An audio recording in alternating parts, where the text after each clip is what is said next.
আস্তে আস্তে আস্তে আস্তে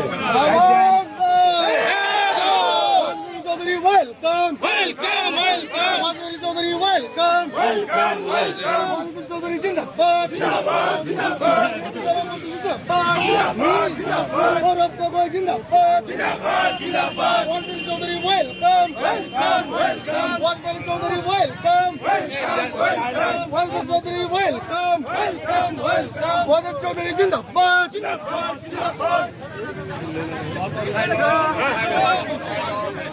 গাড়ি নিয়ে যাও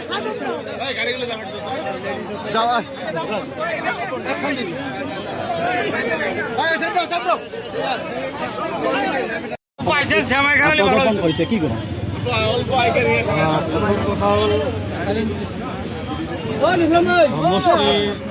ৰাইজে মোক জিকাইছে তাৰ কাৰণে মোৰ ধন্যবাদ আৰু এইটো এটা ঐতিহাসিক সিদ্ধান্ত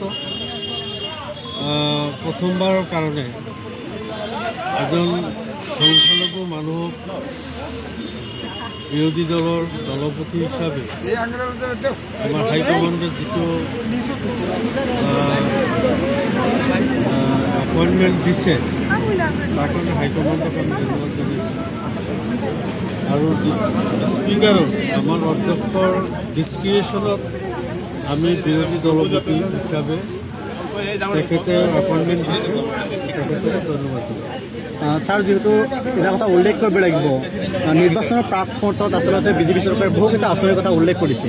আচলতে দৰিদ্ৰ লোকসকলৰ মাজত এটা কথা চৰ্চিত হৈছে যে মুখ্যমন্ত্ৰী ডক্টৰ হিমন্ত বিশ্ব শৰ্মাই উল্লেখ কৰিছিলে যে নিমখো হৈ গ'ল, দালিও হৈ গ'ল, চিনিও হৈ গ'ল, কিন্তু নিৰ্বাচনৰ পাছতে আচলতে সেইবোৰ সকলো আঁচনি বন্ধ হৈ পৰিছে। আপুনি বিৰোধী দলৰ দলপতি হিচাপে কি ক'ব?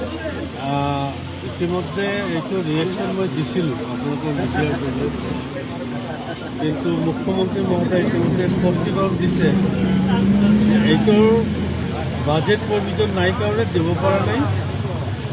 জুলাই মাহত বাজেট হ'ব, আগষ্ট মাহৰ পৰা তেওঁলোকে নিয়ম চলাব। UCCৰ ওপৰত আপুনি কি ক'ব? UCC ইতিমধ্যেই আপোনালোকে জানে যে UCCৰ মূল যিবিলাক মানে বহু বিবাহ, বাল্য বিবাহ, 3 তালাক, এই ঘটনাবিলাক পঞ্চদশ বিধানসভাত ইতিমধ্যে পাছ হৈ গৈছে। গতিকে UCCত মূল সেইকেইটাই বস্তু, সেইকাৰণে আমি আপত্তি জনাইছিলোঁ। ইয়াৰ ভিতৰত আৰু 2-এটা যি সংলগ্ন কৰা আছে এইটো ছিলেক্ট কমিটিত পঠোৱা হওক। ছিলেক্ট কমিটিৰ পৰা অহাৰ পিছত তাৰপিছত ৰাজ্যৰ লগত আলোচনা কৰি বিভিন্ন সংগঠনৰ লগত আলোচনা কৰি এটা সিদ্ধান্ত গ্ৰহণ কৰিবলৈ আমি অনুৰোধ জনাইছিলোঁ। কিন্তু তেওঁলোকৰ মেজৰিটি আছে, ভইচ ভোটত তেওঁলোকে পাছ কৰি দিছে।